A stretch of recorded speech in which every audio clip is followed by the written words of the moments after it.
오늘 우리에게 주시는 하나님의 말씀은 마가복음 10장 43절로 45절 말씀입니다.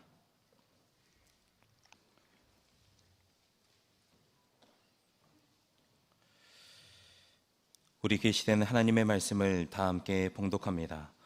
너희 중에는 그렇지 않을지니 너희 중에 누구든지 크고자 하는 자는 너희를 섬기는 자가 되고 너희 중에 누구든지 으뜸이 되고자 하는 자는 모든 사람의 종이 되어야 하리라.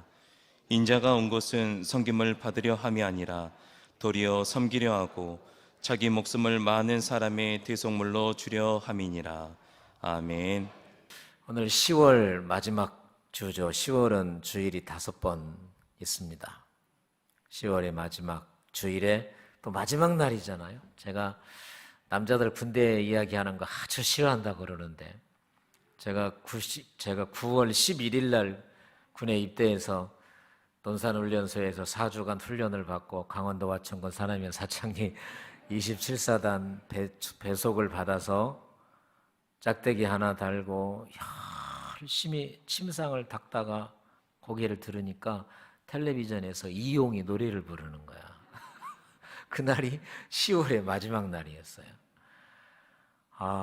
꽤 오랜 시간이 지났지만 지금도 아주 참 머릿속에 고생한 사건들은 또 잘 안 잊어먹잖아요.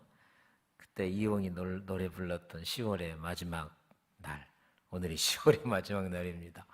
오늘 주일이 되어서 하나님 앞에 예배하는 우리 모두에게 하나님의 크신 사랑, 위로와 영광, 응답의 축복이 가득하기를 바랍니다. 경상남도 거창에 가면 전영창 선생님께서 세우신 거창고등학교가 있어요.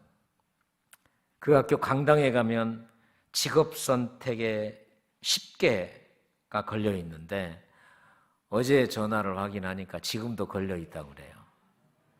10가지 계명이죠. 직업을 선택할 때 10가지 계명, 그 가운데 4가지만 살펴보겠습니다. 첫 번째, 월급이 적은 쪽을 택하라.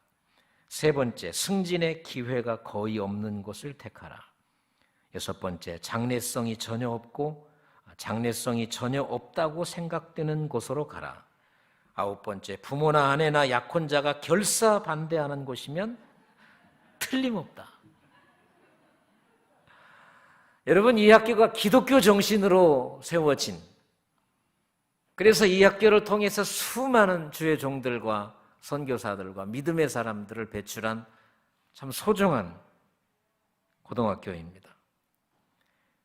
이 10가지 직업 선택의 계명은 이 학교의 가치관이고 목표이며 사명을 말해주고 있는 것이라고 할 수가 있습니다. 어떻습니까? 듣기는 쉽고 말하기는 쉽지만 여러분은 그렇게 갈 자신 있고 가고 있나요? 더 나아가 여러분의 자녀가 길을 선택할 때 이 10계명을 따라, 거창고등학교가 내세운 10계명을 따라 직업을 선택할 때 박수 쳐주고 역시 내 아들은 내 딸은 달라라고 격려해 줄 수 있는가 하는 그런 질문입니다. 미국 뉴햄프셔주에 있는 필립스 엑스터 고등학교가 있는데 이 고등학교는 자타가 공인하는 미국 최고의 명문 사립고등학교라고 합니다. 이 학교가 세워진 지 227년이 됐고요. 이 고등학교에 들어가면 명문대 진학할 수 있는 확률이 아주 높고, 그래서 이런 말이 있어요. 하버드 대학에 들어가는 관문이다라고 말할 정도로 최고의 명문 사립고등학교 가운데 한 곳인데, 이 학교가 최고의 명문고등학교가 되고 그 명문을 유지하는 방법이 몇 가지가 있더라고요. 그 가운데 하나가 뭐냐면 이 학교 강당에 가면 이 학교를 빛낸 졸업생들의 사진이 저렇게 쫙 걸어져 있습니다. 그러면 어떤 사람들이, 이 세상에서 어떻게 살아가는 사람들이 이 학교 강당에 명예스럽게 사진이 걸려 있을까요? 대통령을 비롯해서 유명한 정치가일까요? 노벨상을 탄 과학자나 저명한 사람들일까요? 미국에 지대한 영향력을 미쳤던 언론인이나 예술가들이 이들의 동문이 되어 이 강당에 사진이 걸려 있을까요? 아니라는 거예요.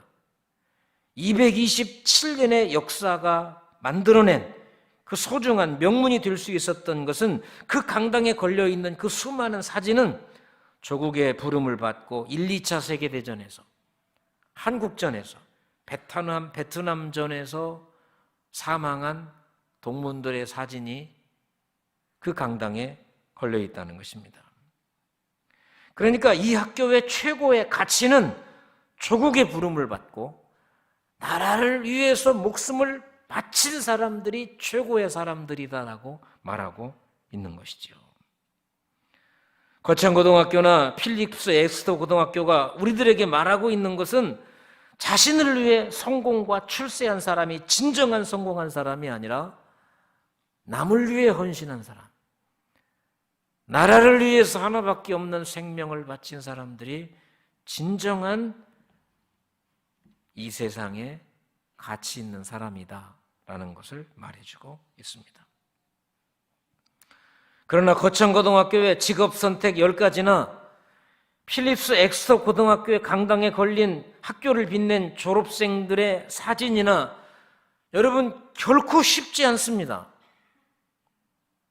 말하기는 쉬울지 모르지만 배웠다고 내가 들었다고 그대로 실천하기는 희생의 값어치를 치러야 되기 때문에 대단히 힘든 길이라고 할 수가 있죠. 오늘 예수님께서 제자들에게 아주 중요하면서 어려운 말씀을 하세요.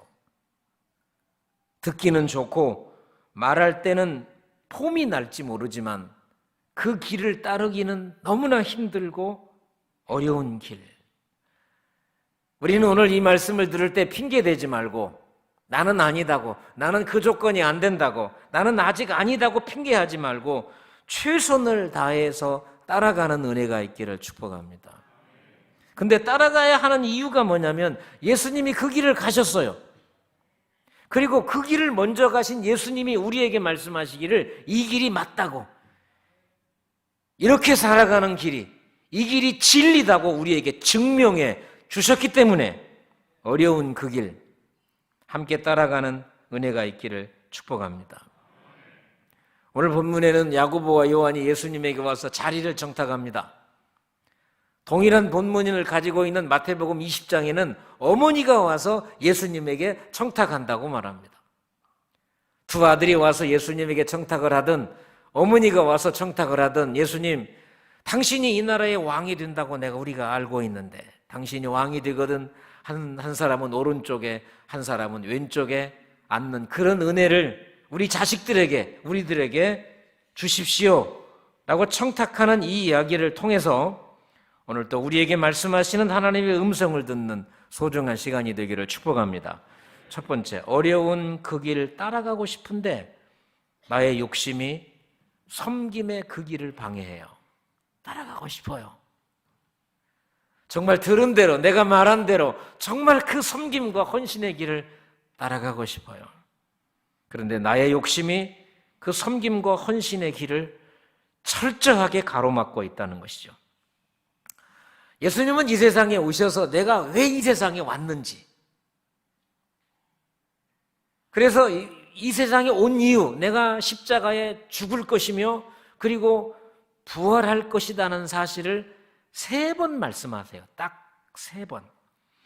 그러니까 예수님은 이 말을 아끼고 아꼈다가 결정적인 순간에 3번을 말씀하시는 거예요.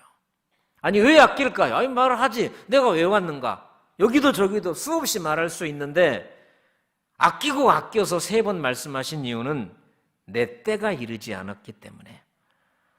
예수님께서 미리 말씀하시면 예수님이 이루어야 할 때, 그 때를 놓칠 수가 있기 때문에 아직 내 때가 이르지 않아서 예수님은 3번 십자가의 고난과 죽음 그리고 부활을 말씀하셨는데, 맨 처음 말씀하셨을 때가 베드로의 그 유명한 신앙 고백, 주는 그리스도시요 살아계신 하나님의 아들입니다. 그 고백 이후에 예수님께서 내가 십자가의 고난과 능욕을 받고 부활할 것이다. 그러니까 베드로가 안 됩니다. 그러다가 사탄아 뒤로 물러가라 그랬잖아요.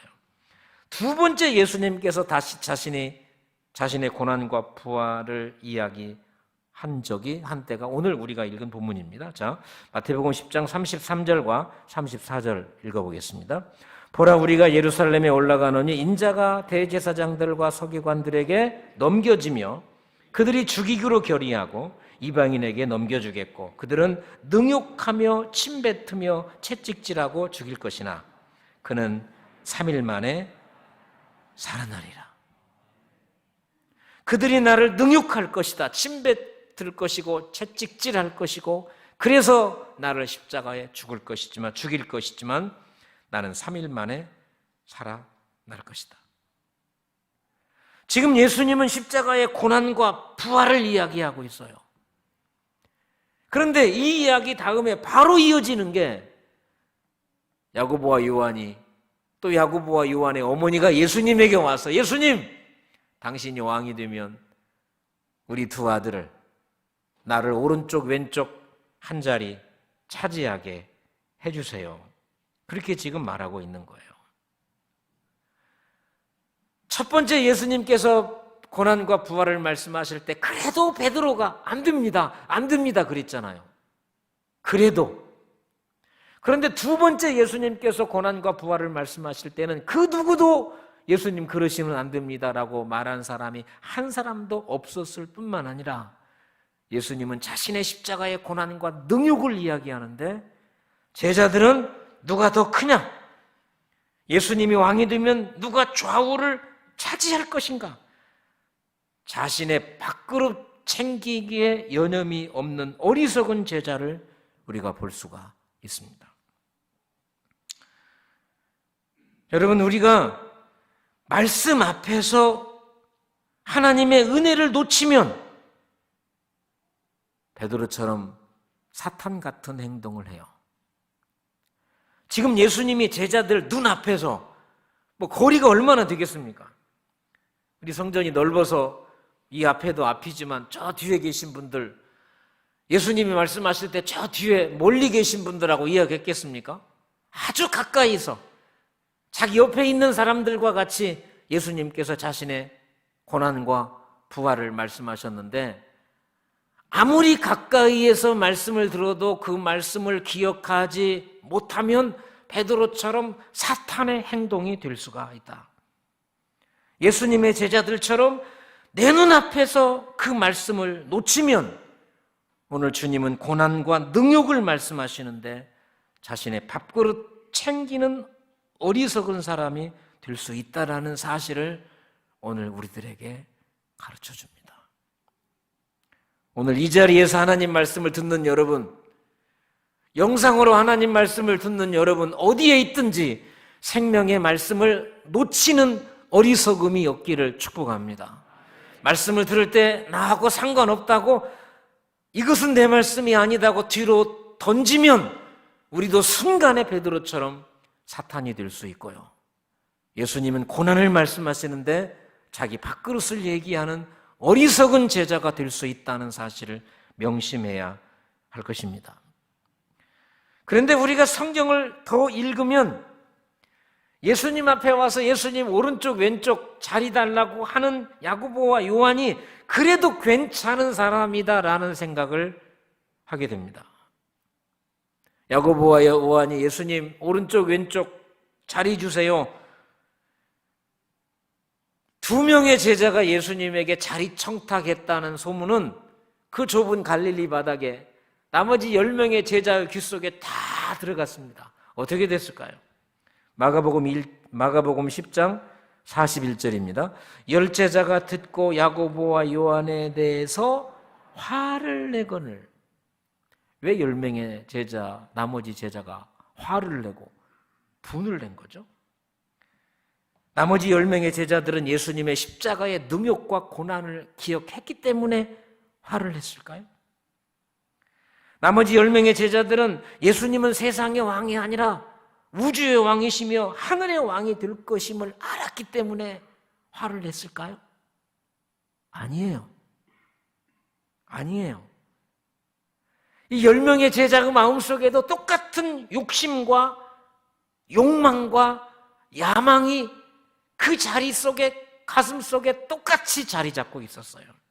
차마 말을 하지 못하고 기회만 엿보고 있었는데 세상에 저놈들이 우리 선수를 친 거예요.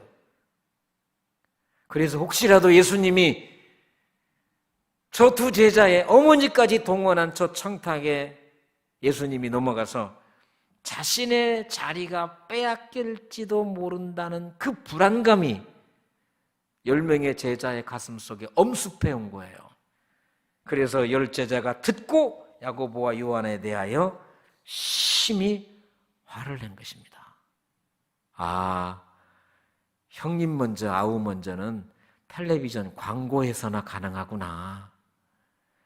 여러분 직장에서 승진할 때 아우 형님 먼저 하세요. 아우 먼저 하세요. 그게 가능합니까? 부모의 재산을 놓고 아우 형님이 더 가져야. 아니 아우가. 여러분 이건 국어 교과서에나 나오고 텔레비전에서나 볼 수 있는 거라는 것이죠. 우리가 이렇게 가장 작은 사람에게 가장 작은 것 하나를 섬긴다는 것은 어렵고 힘들다는 것을 말해주고 있습니다. 지난주에 어느 목사님의 아버님이 돌아가셔서 그 아버님도 목사님이셨는데 아버님이 돌아가셔서 조문을 갔다가 그 목사님한테 참 귀한 이야기를 들었어요. 이 아버님이 이제 건강히 사시다가 몸이 좋지 않아서 요양병원에 가셨는데 요양병원에 들어가서 이틀 3일이 지나면 전화를 하는 거예요. 아들아, 나 너무 힘들다. 바꿔줘라. 그래서 석 달 동안 5번을 바꿔줬다는 거예요. 몸을 가누지 못하는 그 아버지를 순천에서 여수로, 여수에서 광주로 5번을 옮기는데 온 몸과 마음이 이 목사님이 아버님을 옮기시면서 지쳐버린 거예요. 아버지 어떻게 해드릴까요? 아들아, 24시간 간병인을 붙여줘라. 그래서 아버지 부탁이라서 24시간 간병인을 붙이려고 하니 병원비까지 해서 한 달에 600만 원이 들어가는 거예요. 한 달에 600만 원이면 여러분, 아니 이분이 1년을 살지 2년을 살지 3년을 살지 모르는 거예요. 2년 3년 살면 자식들 재산 다 거덜날 것임을 알기 때문에 자녀들이 이거 결단을 하지 못하고 있을 때 이 목사님 사모님이 그들랑 여보 해드립시다. 저러다 아버님 돌아가시면 당신 평생 가슴에 아픔이 오니. 그래서 그 말에 용기를 얻어서 여동생 3명한테 딸들 3명한테는 100만 원씩을 내고 자기가 300을 내서 600을 만들어서 24시간 간병하는 곳으로 옮겼는데 아버지가 전화를 한 거예요. 아들아 고맙다. 너무 좋다. 그리고 한 달은커녕 20 며칠 만에 돌아가셨어요. 아버지가 유도가다는 소리를 듣고 이렇게 무장을 하고 아버지를 만나러 가니까 아버지가 정신이 똑똑하면서 아들 손 좀 주라. 손을 딱 잡고 3가지를 말씀하더라고요. 첫 번째, 고맙다. 내 성격 까탈스러운데 고맙다. 2번째, 엄마를 부탁한다. 그 엄마도 지금 요양병원에 있는데 엄마는 자식들한테 털끝 하나도 뭔 상해가 갈까봐 오지 마라, 오지 마라, 오지 마라 이런 성격. 고맙다. 엄마 잘 부탁한다. 3번째, 천국에서 만나자. 그리고 그 다음날 새벽에 돌아가신 거예요. 이 목사님이 그래요. 내가 만약에 아버지의 청을 들어주지 않았다면 나는 이 장례식을 제대로 치르지 못할 것이다. 그러나 20 며칠 살았지만 아버지의 청을 들어줬기 때문에 나는 너무나 감사함으로 아버지의 장례식을 치르고 있다 하는 이야기를 하더라고요. 여러분, 나를 낳아준 부모지만 마지막까지 정성을 다해 섬긴다는 거 쉽지 않아요. 쉽지 않습니다. 내가 낳은 자식이고 나와 피를 나눈 가족이어도 긴 병에 효자 없고 가족이 없는 거예요. 그런데 어렵지만 그 길을 따라가고 싶어요. 그런데 나의 욕심이 그 길을 방해하고 있잖아요. 그럼에도 그 소중한 길을 가는 여러분들 축복합니다. 축복합니다. 2번째, 어려운 그 길을 따라가려면 영적인 에너지가 있어야 되는 것입니다. 갈릴리 좁은 동네에 12명의 제자 가운데 야고보와 요한의 어머니가 살로메라고 알려져 있습니다. 살로메가 얼마나 좋을까요? 세상에 예수님의 12제자 가운데 한 명도 들어가기 어려운데 내 자식 2명이나 들어갔으니 얼마나 고맙겠어요. 그런데 어머니 입장에서는 그걸로 만족할 수가 없어요. 듣는 소문에 의하면 잘못 해석한 거죠. 예수님이 왕이 된다는데, 왕이 되면 10명의 제자는 놔두고 2명, 2 아들은 반드시 오른쪽 왼쪽에 앉아야 된다라는 부모의 마음이 있었어요. 그리고 야고보와 요한 역시도 10명의 제자는 놔두고라도 우리 형제가 최고의 자리, 최고의 칭찬의 자리를 차지하고 싶다라는 것은 여러분 누구나 가질 수 있는 인간의 욕심입니다. 그래서 자리 주세요. 그러자 예수님이 그럽니다. 내가 마시는 잔을 마실 수 있느냐? 그 뜻의 의미도 생각하지 않고 그 자리가 욕심나서 마실 수 있습니다. 자리만 주세요. 이렇게 말하는 야고보와 요한에게 예수님께서 마가복음 10장 43절과 44절에서 이렇게 말씀하십니다. 너희 중에 누구든지 크고자 하는 자는 너희를 섬기는 자가 되고 너희 중에 누구든지 으뜸이 되고자 하는 자는 모든 사람의 종이 되어야 하리라. 아니 지금 으뜸이 되고 싶어서 왔잖아요. 최고가 되고 싶어서 어머니까지 동원해서 그 어머니 야고보와 요한의 어머니 샬로메가 예수님의 어머니 마리아의 여동생이라고 전해지거든요. 그럼 이모 찬스잖아요. 이모 찬스를 이용해서 어떻게 하면은 저 10명을 제끼고 내가 오른쪽 왼쪽에 앉을까? 그 생각으로 지금 예수님한테 청탁을 한 건데 예수님이 그래요. 크고자 하느냐? 섬기는 자가 되어라. 으뜸이 되고자 하느냐? 종이 되어라. 어려운 일입니다. 그렇게 하고 싶지만 죄된 우리의 습성은 그것을 만들어낼, 실천할 수 있는 능력이 전혀 없어요. 그래서 영적인 에너지가 있어야 되는 거예요. 우리 참 이런 말 많이 하잖아요. 밥심으로 산다. 그러죠. 밥심. 얼마나 중요합니까? 밥심. 밥 먹어야 돼요. 우리 육체는 먹어야 돼요. 그래서 밥심으로 살아요. 그러나 우리의 영혼은 밥심으로 사는 게 아닙니다. 아무리 좋은 것 배불리 먹어도 배심. 이거 제가 만들어낸 거예요. 배심. 배심이 뭐냐면 예배심이에요. 예배. 배심. 아멘. 우리가 밥심으로 삽니까? 배심으로 살아요. 하나님께 예배하는 예배의 힘, 거기에서 나오는 영적인 에너지로 우리가 살아가는 거예요. 여러분 제가 무선 마이크 썼을 때 그런 얘기 했었잖아요. 우리 무선 마이크 좋은 겁니다. 제가 실험 삼아 무선 마이크를 쓰고 이게 얼마나 갈까? 나가서 1층으로 내려가자마자 끊어집니다. 무선 마이크가 아무리 좋아도 멀어지면 끊어지는 거예요. 제가 다시 유선을 쓰잖아요. 무선 마이크가 아무리 좋아도 선이 연결된 유선 마이크를 따라올 수가 없어요. 여러분이 지금 힘들고 어렵고 아프고 괴롭다면 위치, 자리, 특별히 하나님과의 거리를 되돌아봐야 돼요. 왜 아픈가, 왜 힘든가, 이걸 어떻게 풀어갈까를 고민하기 전에 내가 지금 앉아있는 위치와 자리, 그리고 나와 하나님과의 거리가 얼마나 가까웠는지 아니면 멀어졌는지를 확인하는 것이 그 문제를 해결하는 첫 번째 시작이 되는 거예요. 그래서 시편 73편 28절은 이렇게 말합니다. 하나님께 가까이 함이 내게 복이라. 아멘. 아멘입니다. 아멘. 여러분 무엇이 복일까요? 건강한 것 복이죠. 잘 되는 것 복이죠. 그러나 성경은 복을 하나님과 가까이 함이 복이다. 그럼 성경에서 말하는 저주는 몸이 아픈 거, 사업이 부도난 거 아니에요. 아니에요. 절대 아니에요. 성경에서 말하는 저주는 하나님과 멀어지는 거예요. 아무리 마이크가 비싸도 1층으로 내려가는 순간 끝나는 거예요. 내가 힘들고 어려운데 우리가 이렇게 원망할 때 있잖아요. 이 마이크가 얼마짜린데? 내가 얼마나 주를 위해 헌신했는데, 내가 목사요, 내가 장로요, 내가 뭐요 하나도 필요 없습니다. 하나님과의 거리를 확인해야 돼요. 나와 하나님과의 거리가 확실하다면 괜찮아요. 아파요? 괜찮아요. 묶여서 풀리지 않아요? 괜찮아요.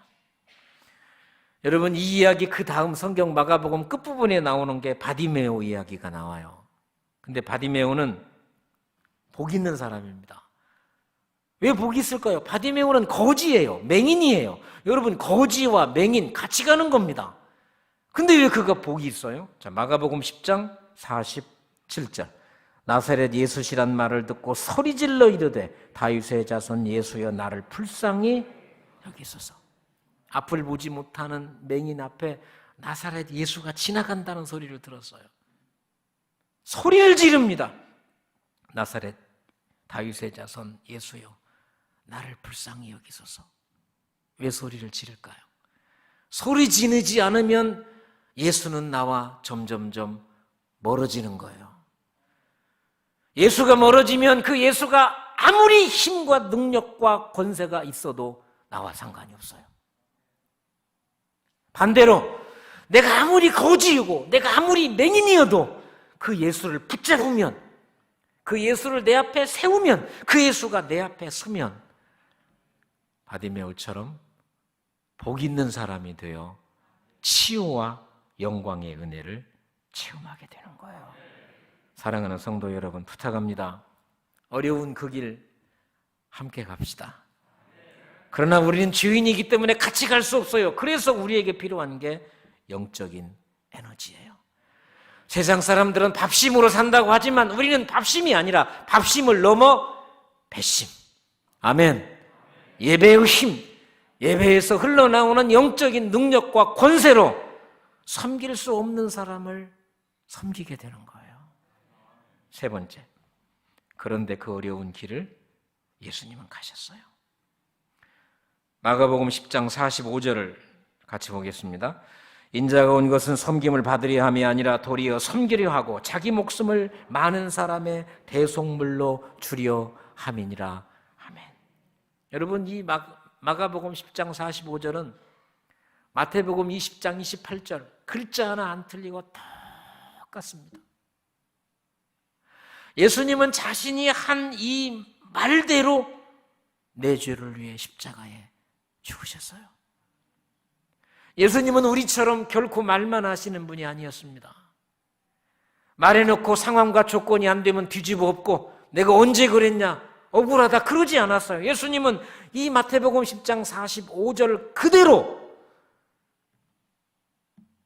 자기 목숨을 우리 같은 죄인을 위해 십자가에 죽으신 거예요. 마가복음 10장 45절 이 말씀 때문에 인생이 뒤집어진 사람, 삶이 바꿔진 사람이 참 많은데 그 중에 한 사람이 다일 공동체를 시작하신 최일도 목사님이십니다. 최일도 목사님이 다일 공동체를 시작하고 얼마 되지 않아서 지금은 돌아가셨지만 한경직 목사님을 남한산성으로 찾아뵈었을 때 한경직 목사님이 잊을 수 없는 유언 같은 이야기를 해줬다는 거예요. 최 목사님, 어려운 일을 하니 참 고맙습니다. 그런데 목사님이 이렇게 귀한 일을 하면 여기저기서 박수 쳐주고 칭찬해주고 상을 줄 거예요. 그럴 때마다 이렇게 말씀하세요. 아닙니다. 아닙니다. 아닙니다. 그래서 목사님은 그 일을 할 때마다 얼마나 많은 사람들이 박수 쳐주고 칭찬해주고 상을 줬을까. 그때마다 아닙니다. 아닙니다. 아닙니다. 했답니다. 근데 한 목사님이 이 말씀을 하시고 또 한 가지를 말씀하시는 거예요. 그런데 목사님이 이 소중한 일을 할 때 목사님을 격려하고 위로하기는커녕 오히려 시기하고 질투하고 중상모략하고 핍박하는 사람들이 있을 것입니다.